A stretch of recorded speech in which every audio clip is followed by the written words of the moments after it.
Ready. So what's your name? Where are you from? And what was your profession within Scientology? My name's Frank Oliver. I'm from Miami, and I used to be the investigations officer for the Church of Scientology out of their Miami office. I was involved in Scientology from 1986 until 1992. 6 years. Yes. Okay. Member since 1 million BC? No, 95 million BC. So We'll do the intro again. Again. It was fine. It was fine, the intro, yeah? Okay. Oh, the intro was fine. That means you worked for OSA, for the Office of Special Affairs. What is the Office of Special Affairs? Originally, when I started in Scientology, I worked in another area of Scientology. I was recruited for the Office of Special Affairs in 1989 after having assisted the Office of Special Affairs on certain projects. The Office of Special Affairs is set up in Scientology with two purposes in mind. One is the Office of Special Affairs to handle PR, and the other is investigation. One works hand in hand with the other. Where there are areas that the church believes are detrimental to society, for example, in the areas of psychiatry, in the areas of the IRS, abuse maybe, Scientology sets up their investigative machine to work and then uses the information that they garner from that with their PR machine that they have, which is what they go out and they try and publicize this information. Now, it's not for the purpose of the general good of the populace. It's very self-serving.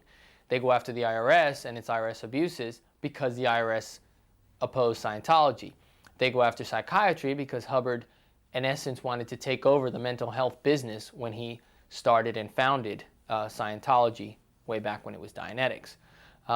My goal as an investigations officer was to do the work asked of me in investigating people that were perceived enemies of the church. For example? An example would be the Cult Awareness Network. What is the cult of?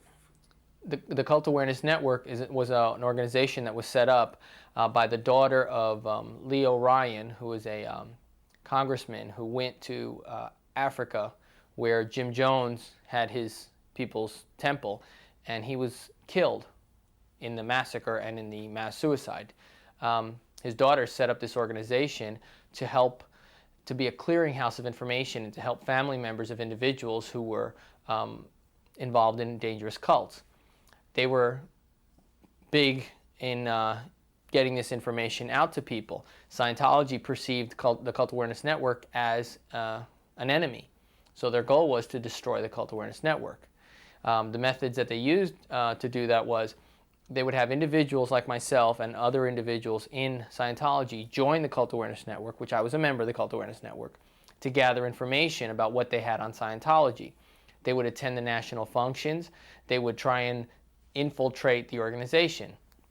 They were involved in a massive campaign of lawsuits against the Cult Awareness Network because they actively wanted to join the Cult Awareness Network, and the Cult Awareness Network denied membership to members of Scientology.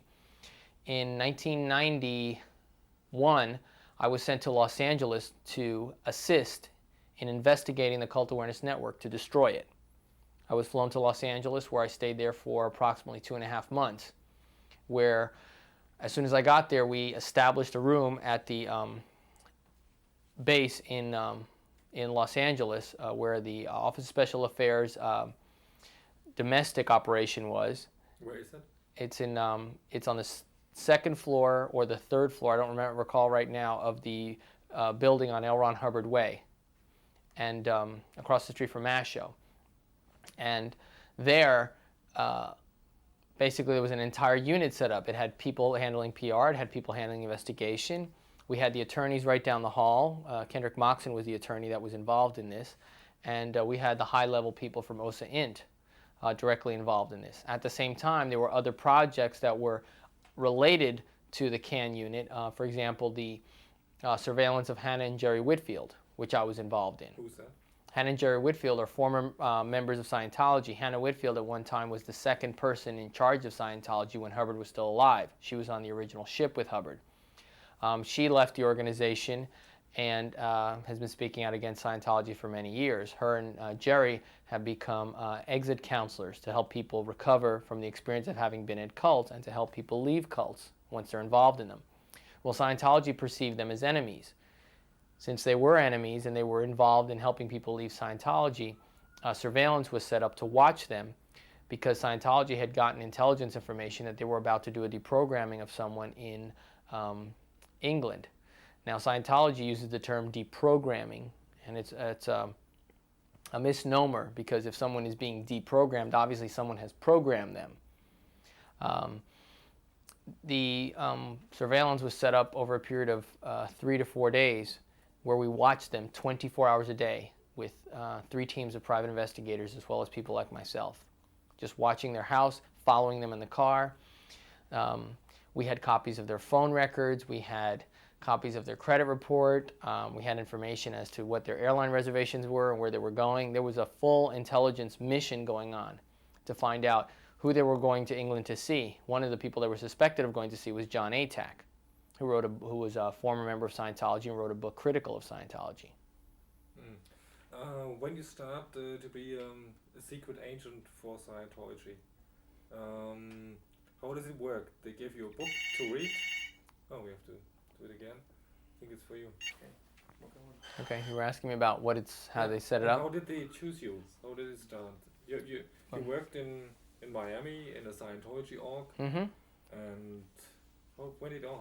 I had been a staff member. I got on staff in '86 and left in probably early to mid '88 for personal reasons, financial reasons. I wanted to spend more time working to cover my own expenses, but I stayed a member of Scientology even after paying my freeloader debt off. I would still come in and do some services and pay off my freeloader debt.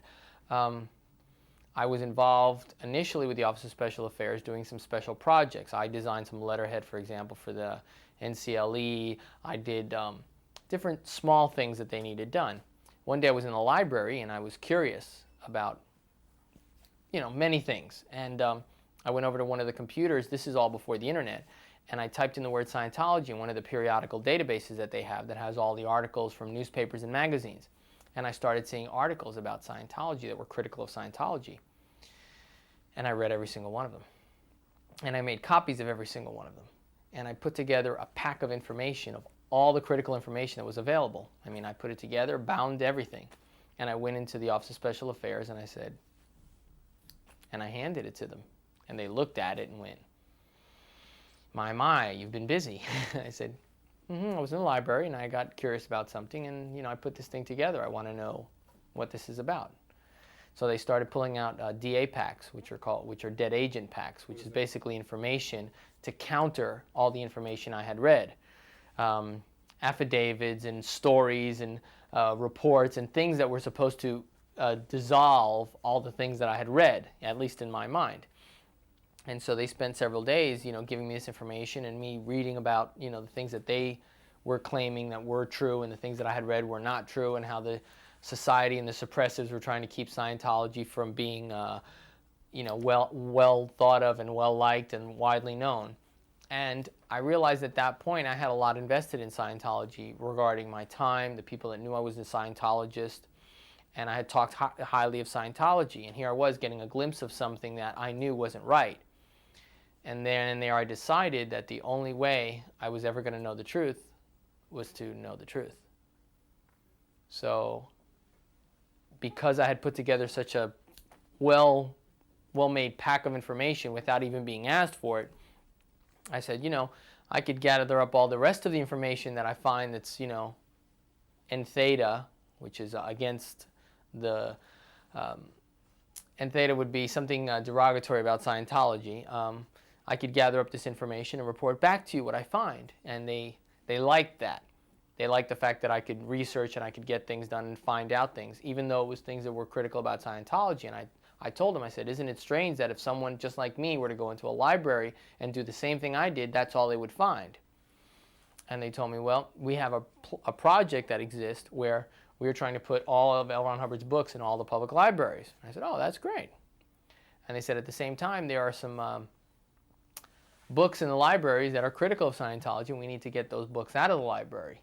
And that was basically telling me to go in and steal the books that were critical of Scientology. And there was 2 books in the public library in Miami that were critical of Scientology. And they had me go in and steal those books. And it wasn't just done in Miami, it was done all over the country.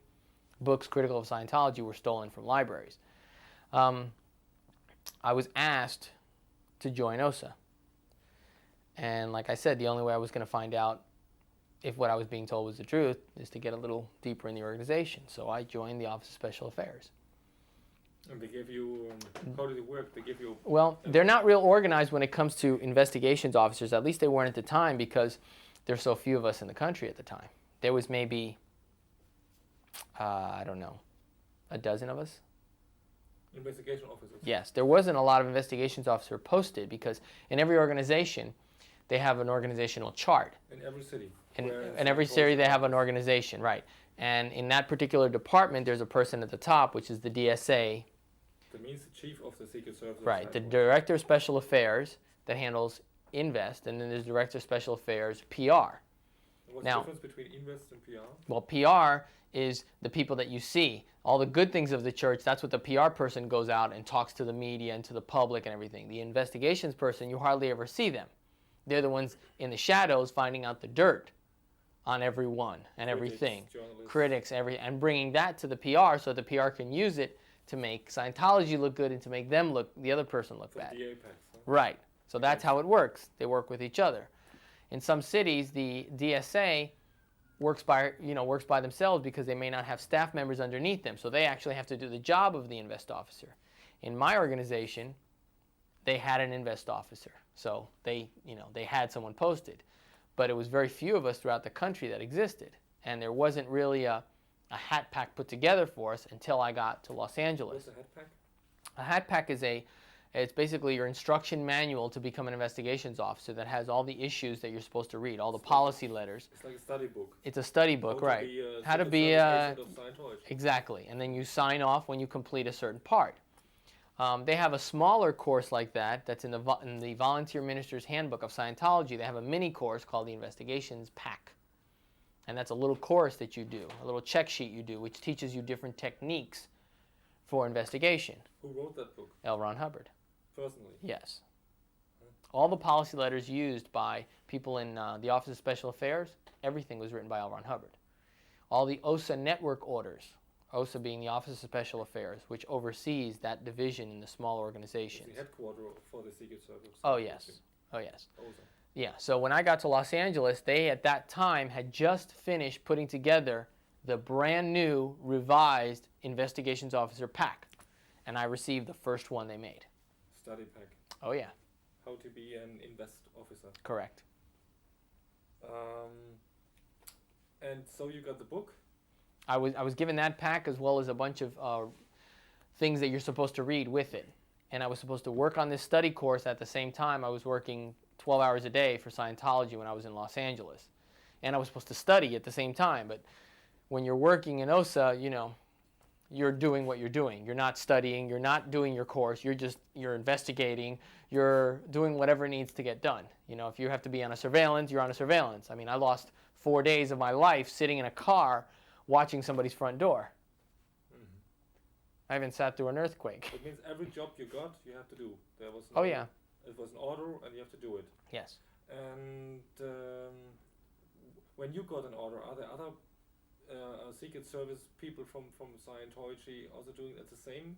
No. Everybody's, unless you're working in conjunction with another investigation officer on something, they give you individual projects to do. One of the things that the investigations officer did was, for example, when they needed something done that they wanted one of their private investigators to do, they would give it to the investigations officer to run the PI. Well, basically what that is they give you a list of things that they want the private investigator to do. They give you also in that same program the things that you're supposed to do and the things that you're supposed to get someone else to do. And on that is their entire program written out, and you have to do those steps and sign when you've completed them. One of them is put together the information that, for example, when we're briefing a PI to do a thing on someone, we bring the PI in.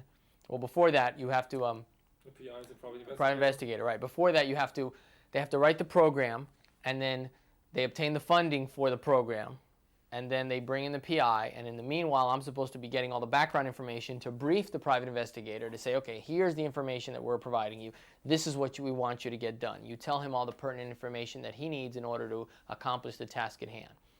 For example, they would say, okay, they want to get all this information on, let's say, Jerry Whitfield. Okay, and they'd brief the private investigator and say, okay, this guy Jerry Whitfield used to be a Scientologist, and he's involved in deprogrammings, and he's holding people against their will, and he's taking money for it from their parents. You know, they would just make it this, they would make this big thing, and a lot of times the information they're giving the PI isn't necessarily true. But the PI is going to do his job based on what they tell him, because that's all he has to base his job on. Remember, he's a private investigator. He doesn't answer to, he has to answer to law enforcement if he violates a law, but his job is to do what the church wants him to do, because they're the ones that are basically paying him. Mm-hmm. Now in Scientology, and in this country, a private investigator would work for, let's say, the church attorneys. And they would naturally supposed to report to the church attorneys. However, in the Office of Special Affairs, the people that tell the private investigator what to do is the Office of Special Affairs, OSA. The attorneys know what's going on, but they're not the ones issuing the orders. Mm-hmm. OSA is issuing the orders. And why are they doing in such a complicated way? Why is not OSA giving the orders direct to the PIs? The OSA is giving the orders directly to PIs, but they're not supposed to. Oh yeah, they're paying them directly as well. But it goes through the attorney's accounts. Well, why that? For what reason? Because that's the law. In the United States? Yeah, the PIs are supposed to take their orders from the attorneys. They're supposed to get paid by the attorneys. And what would happen if this would go direct? It would be against the law? Well, they're not. Well, you know, you can hire a private investigator, but for the church to hire a private investigator on their own without going through their attorneys would be a violation of their 501 Act to get tax-exempt status. Because what are they using their tax-deductible contributions for? For private investigators. A church is using money for private investigators. Exactly. So how they make it... Harass their critics. Exactly. So the only way they can make it work is they would use their attorneys, because the attorneys could say, oh, this person is a threat to the church, so in defense of the church, they hire a private investigator, and it's being handled by the attorneys. You see, that's an area where if, for example, someone were in a Catholic church and they slipped and fell down, and there's going to be a lawsuit, well, the church's attorneys would investigate maybe if that person falls down in front of a McDonald's last week and a Wendy's the week before. But that would be an expense of the church to investigate a claim against them. Okay, that person may be committing fraud on that church. Fine. Scientology spends $30 million. $30 million on attorneys. In what time range? A year. Per year? Yeah. Well, that's what they spent last year, I'm told. Mm-hmm. That's a lot of money. That's a lot of money. Huh? That's a lot of contributions by people that made donations to the church. That's what that is. Because that's where the money comes from. That means so-called church donations... Go to PIs. Go to private investigators. Go to attorneys. And to look for critics and to keep them or make them quiet. Right. Now, when we followed the Whitfields, this is back in '91, we didn't harass them like I see them doing now. Now I see PIs harassing people. I mean, we were watching. I mean, we chased them around a little bit, but we weren't picketing their neighborhood or, giving out flyers. None of the stuff that, I hear goes on now. I wasn't involved in anything. I couldn't have been involved in anything like that. I would have left right then and there if they would have asked me, we want you to picket somebody. I'd be like, picket? I'm going to picket somebody. You told me these people were evil. You told me these people were hurting somebody. You told me these people were holding people against their will. You told me they're ex-members and they are speaking out critically of the church. That's what you told me. I'm basing my actions on what you've told me. You have lied to me. You have put me at risk. You have made me do things that I would normally have never done. So the church uses that. How is the Office of Special Affairs, the Secret Service of Scientology, organized from the top up, going down? And who are the top officials of the Secret Service? Your top guy is Mike Rinder. He's the executive director of the Office of Special Affairs. He's in charge for all spy projects, for all... He knows everything that's going on, and above him is David Miscavige. The direct command? Everything goes from him to him, directly. And under him, under Miscavige? Under Miscavige, he has his own little army. He has Kurt Weill? the entire... Yes, he has Kurt Weill. He has the entire echelon of upper management, of RTC. He has the Watchdog Committee. He has the int management. He has the flag command bureau. He has the individual orgs. He has Scientology Missions International. He has ABLE. He has WISE. He has, it's an entire pyramid that they have of different things that are supposed to be dissociated, but it's all under the same thing. And how would be the way if, for example, we have critics in Germany and who are against Scientology and giving interviews to newspapers, to TV stations in Germany? How would be the way it works? Well, what they would do is they would start investigating those people. They would find out all the information they could get on the person through legal means. They would find out, through the voting records, through their tax rolls that may become public information. I don't know what information is made public about private individuals in Germany. They would follow the person to their home. They would see where they frequent, where their children go to school, where the person works, where the person might have a hobby. Basically they want to find out everything they can about the person. They would investigate their credit if they could. They would talk to their neighbors about the person. But they start on a campaign, at least now, the things that they're doing, they would go and try and character assassinate someone. For example, they would go, let's say, to your neighbors, and they would say, what do you know about, we're here to talk about Peter Reichelt. We'd like to ask you some questions. We understand, that Mr. Reichelt's involved with child pornography. And your neighbors would be like, child pornography? Well, I don't know. I've known Peter for many years, and he walks his dog, and he has children, and I don't know anything. The only children I ever see there are his children, and I don't know what you're talking about, But that plants a seed of doubt in the minds of the neighbors. So now the next day you walk out the door, and your neighbor looks at you a little weird because somebody was there asking about child pornography, which has nothing to do with you, but it's something that they use. They will start fabricating what is or isn't.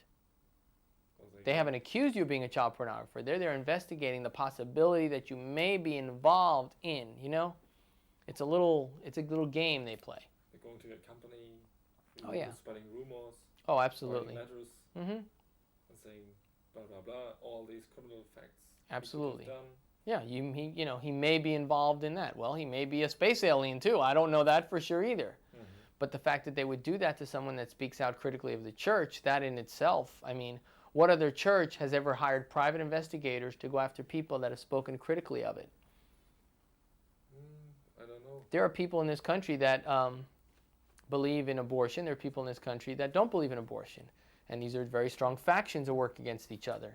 Now, the Catholic Church does not believe in abortion, but it isn't hiring private investigators to investigate the people that do believe in abortion. And that makes sense to me. Is OSA a criminal organization or criminal part of? I think that criminal activity does happen within the Office of Special Affairs. Absolutely. You think so, yeah? Absolutely.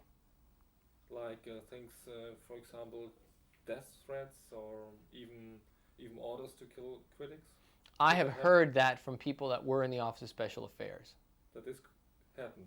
I have heard from people that were in the Office of Special Affairs that have told me that they were ordered to cause permanent harm to another individual.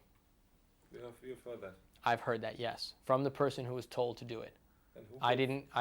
And who gave the orders for such a thing? I believe it was given to them from the top OSA management.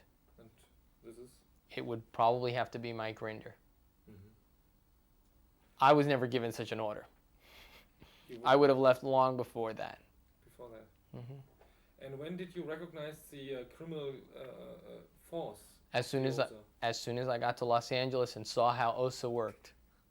How it worked?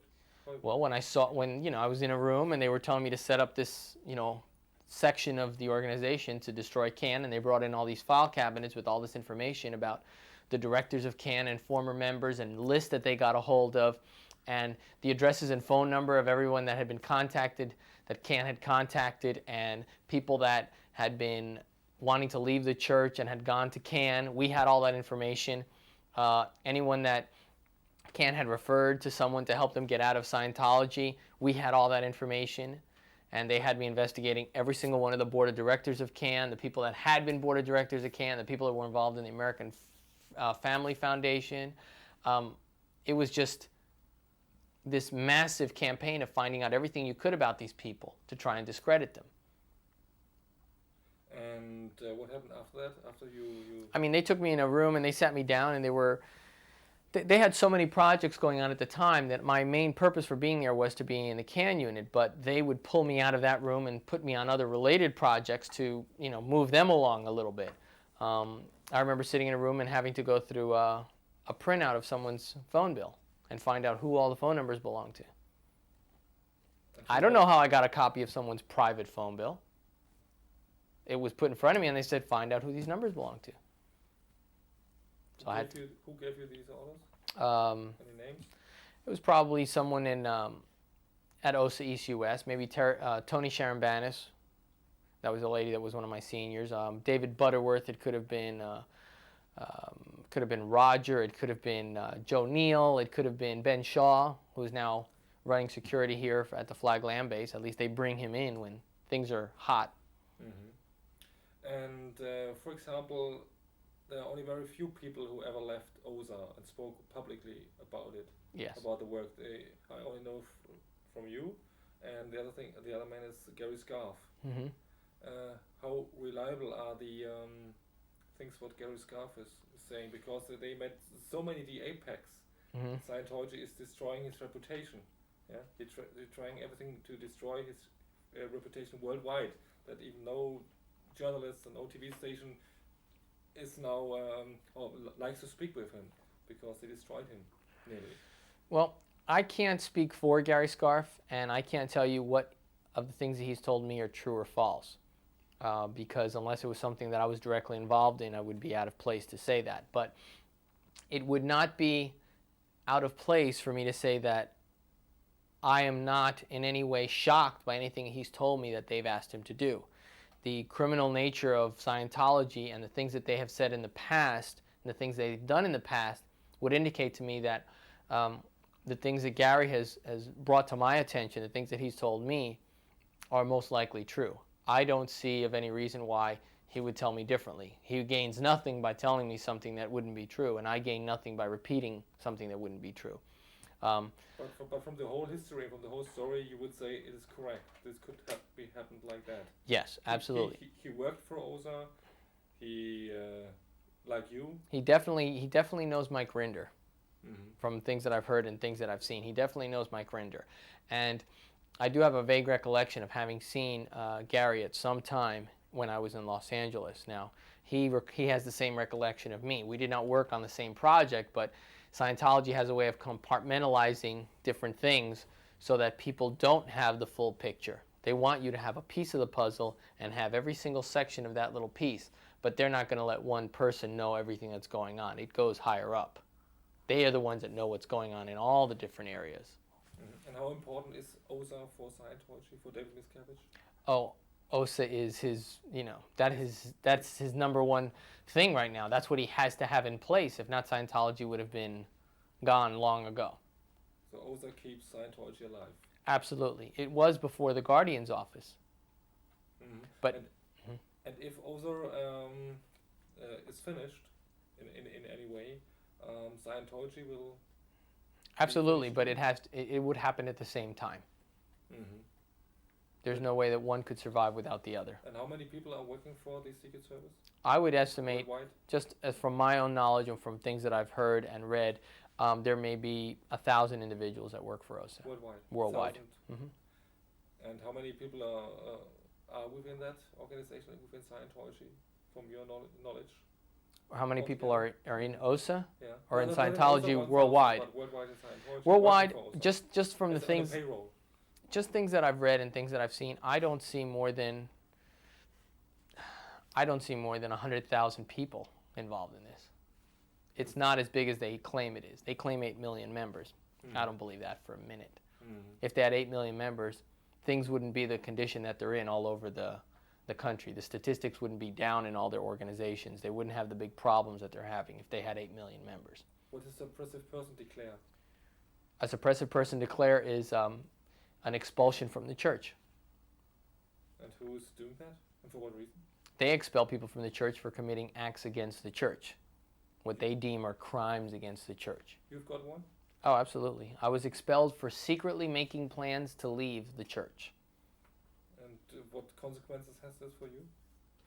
None. I wanted to leave anyway. Okay, thank you. Okay. That's it?